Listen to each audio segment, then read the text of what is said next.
Oui, le projet de règlement numéro 1319 a pour but de modifier le règlement de zonage. Il a pour objet, premièrement, de scinder l'usage C10615, soit galerie d'art ou vente au détail de produits artisanaux, en deux usages différents, soit l'usage C10615 qui deviendrait galerie d'art et l'usage C10619 qui serait atelier d'artistes comprenant la vente au détail de toiles, sculptures, vitraux, poteries ou autres articles de décoration fabriqués sur place.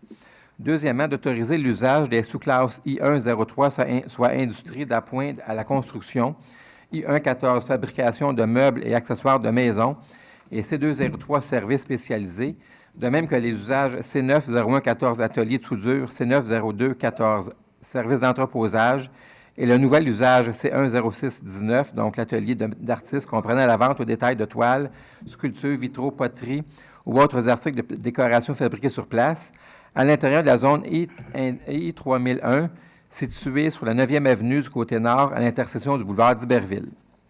Certaines dispositions de ce projet de règlement peuvent être soumises à l'approbation des personnes habiles à voter. Toute demande d'approbation référendaire doit être signée par des personnes intéressées de la zone I3001 ou de toute zone contiguë à celle-ci. Pour être valide, une telle demande doit indiquer la disposition qui en fait l'objet et la zone d'où elle provient, être signée dans le cas où il y a plus de 21 personnes intéressées de la zone d'où elle provient par au moins 12 d'entre elles, ou dans le cas contraire, par au moins la majorité d'entre elles, et être déposée dans le 8 jours suivant la publication d'un avis public à cet effet. Est-ce qu'il y a des questions? Ça va? Le règlement 1322. Ce projet de règlement a pour but de modifier le plan d'urbanisme. Il a pour objet, premièrement, de créer une aire d'affectation du sol CM commercial mixte, à même une partie de l'aire d'affectation du sol I2 industrie aéroportuaire, située en bordure du boulevard du Séminaire Sud. Deuxièmement, d'agrandir une aire d'affectation du sol H1 habitation urbaine, à même une partie de l'aire d'affectation du sol I2 industrie aéroportuaire, située au sud de la rue René-Boileau. Et troisièmement, de créer une nouvelle aire d'affectation du sol I1 industriel, à même une partie de l'aire d'affectation du sol CM commercial mixte, située à bordure de la route 219. Cette modification au plan d'urbanisme permettra l'adoption d'un règlement qui visera à créer une nouvelle zone commerciale à même une partie de la zone industrielle I-1427 et de créer une nouvelle zone industrielle à même une partie de la zone des zones commerciales C4051 et C4052. Est-ce qu'il y a des questions? En fait, dans le but de mieux comprendre, j'ai tenté d'aller sur le site de la Ville pour consulter le plan que vous nous avez déposé ce soir à l'appui du règlement, et ça sans succès. Alors, je trouvais ça dommage qu'on ait une consultation publique ce soir relativement à un règlement et pour lequel on n'arrivait pas à avoir l'information en ligne. Alors, ça serait comme le minimum si on souhaite que le public participe. Et ça serait minimalement, on devrait avoir l'information avant la tenue de la consultation publique. Alors, Monsieur le maire, je suis allée sur le boulevard du Séminaire et ce que je comprends, c'est que une partie du règlement vise le changement du plan d'urbanisme relativement aux lots qui sont situés en face de Rheinmetall. Est-ce que c'est bien ça? Tout à fait. Ça fait longtemps que les citoyens de ce secteur-là n'ont pas vraiment de services de proximité. Et comme la Ville, les citoyens doivent avoir tout à part égal. Donc, effectivement, c'est ce secteur-là. Si je peux ajouter, M. le maire, c'est pas tout à fait en face. C'est de l'autre côté. Oui, de l'autre côté. C'est plus vers le nord. Oui. Là. Plus vers, en s'en allant vers Vanier. Par rapport à Rheinmetall, c'est au nord de Rheinmetall. Oui, c'est ça. Ouais. Je suis allée sur le schéma d'aménagement. Et au schéma d'aménagement, au niveau de l'affectation du sol, c'est indiqué que c'est industriel. Alors, il y a là un manque de cohérence. Si au schéma d'aménagement, c'est industriel et que vous souhaitez changer l'affectation, il me semble que ça doit toujours être en conformité du schéma. Alors, comment expliquer ce changement-là à la lumière? Parce que le changement a été demandé à la MRC. À l'heure actuelle, et ce secteur-là, je vous explique que c'était pour les services. Je pense que le mot cohérence, c'est un mot que vous utilisez, là. Nous, ce qu'on fait, c'est que c'est plus que de la cohérence, c'est des services auxquels les citoyens se plaignent depuis nombre d'années. Et cette bande-là pouvait nous le permettre, donc on a eu de la compensation. Et en même temps, on a une bande qui longe le long de l'aéroport, OK, qui actuellement est en zone agricole, mais industrielle, et on veut boucler pour éventuellement pouvoir développer cette bande-là qui longe le long.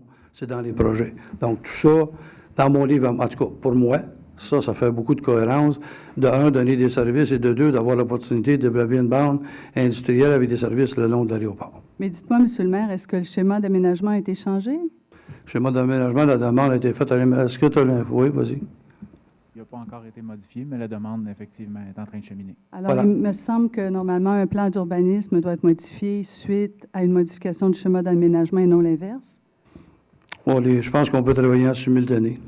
Non, en fait, les règles sont précises dans la loi sur l'aménagement et l'urbanisme. Ça va se faire en concordance. Le schéma d'aménagement va être fait. Après ça, il y a des plans qui sont là à l'intérieur de ça. Je ne cherche pas d'argument avec vous, Mme Goudreau. Tout simplement qu'à un moment donné, on sait la longueur que ça prend pour venir à bout de faire des plans. Donc, la demande a été faite à la MRC. Et à ce que je cherche, c'est une demande qui va aller de l'avant. Le projet est nécessaire pour les gens du secteur. Puis, on s'entend bien aller de l'avant avec ça. Monsieur le maire, on a déjà détruit un boisé, le boisé Douglas, parce que justement, on voulait des services de proximité. On n'est pas dans le boisé, là. Laissez-moi terminer. La Je vous plupart laisse de ces terminer, locaux- mais mélangez pas les dossiers, s'il vous plaît. La plupart des locaux ne sont toujours pas loués.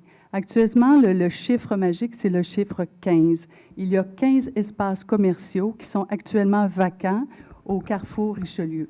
Et là, ce que les gens du conseil proposent, c'est de développer de nouveaux espaces commerciaux alors qu'on n'arrive même pas à occuper tous les espaces qui sont disponibles actuellement sur le territoire. Et c'est ça que j'appelle mélanger des dossiers, parce que le Carrefour du Richelieu, à l'heure actuelle, la problématique qu'ils ont, si l'offre commerciale répondrait à la demande des gens, il n'y aurait pas de locaux vides. De un. Deuxième des choses, il y a une différence, Mme Goudreau, entre un centre d'achat et des services de proximité. Je pense que ça, vous le savez, je n'ai pas besoin de vous le dire. En fait, vous avez parlé, Monsieur le maire, au mois de janvier, lors d'une allocution que vous avez faite à la Chambre de commerce du Richelieu, Tout à fait. que la Ville avait besoin de nouveaux terrains industriels. Et ce que vous me dites ce soir, c'est que vous êtes prêt à renoncer à un terrain qui est dans le fond zoné industriel, dans ce secteur-là, qui est directement en droite ligne avec les États-Unis et qui est directement collé et appuyé sur le terrain de l'aéroport. Et c'est déjà prévu dans le schéma d'aménagement et c'est à côté d'une autre industrie qui se retrouve de l'autre côté de la route. Alors, il me semble que, minimalement, on devrait respecter le schéma d'aménagement et conserver un si précieux terrain. Bien, en fait, ça, c'est votre opinion, que je respecte, c'est la vôtre, c'est pas la mienne. Bien là, je ne vais pas passer la soirée là-dessus non plus, là, parce qu'on est dans l'adoption de règlement. Je pense que votre point, je l'ai bien su. On l'a tout reçu, puis j'en prends note. Par rapport à la route 219, la modification du schéma qui est prévu, pas du schéma, pardon, du plan d'urbanisme qui est prévu également dans ce règlement, une portion de ce territoire-là qui est visée par la réglementation se trouve dans le plan de conservation 2009. Est-ce que c'est normal? Est-ce qu'il y a une erreur? Qu'est-ce qui se passe par rapport à ça? C'est pas une On va erreur. vous répondre. C'est pas une erreur. En fait, c'est quelque chose qui avait été expliqué dans les consultations publiques aussi sur les boisés. Cette surface-là, en fait, se trouve à être de la plaine. Ça fait partie là, de la superficie qui était, en fait, qui avait été comme retirée du plan de conservation, mais qui avait été remplacée par, justement, des superficies qui sont boisées, elles, et qui ont une réelle valeur environnementale. Dans le cas du terrain ici qui serait retiré du plan de conservation, c'est de la plaine. Il n'y a pas d'arbre là-dessus. Mais en fait... Merci de l'information, M. l'urbanisme. L'information ne nous a pas été donnée comme ça lors des consultations citoyennes, là. Mais moi, ce que je tiens à préciser, c'est que dans le schéma d'aménagement, ce secteur-là, c'est destiné à du commercial, du para-industriel. Alors, on veut transformer cette zone-là pour permettre de l'industriel, l'industrie légère. L'industrie légère, c'est à peu près, c'est beaucoup, beaucoup de choses, sauf des industries de sidérurgie et tout ça qui sont des industries lourdes. Et on se retrouve à proximité d'un secteur agricole, dans une courbe. Il y a des projets domiciliaires qui sont prévus dans ce coin-là. Je me dis, c'est pas logique. Et encore une fois, on procède, on souhaite un changement du plan d'urbanisme avant même que le schéma d'aménagement ait été modifié. Et encore là, il faut agir en aval et non pas en amont, si on suit la loi sur l'aménagement et l'urbanisme. Et il me semble que c'est un peu précipité. Alors, Merci de vos commentaires, Mme.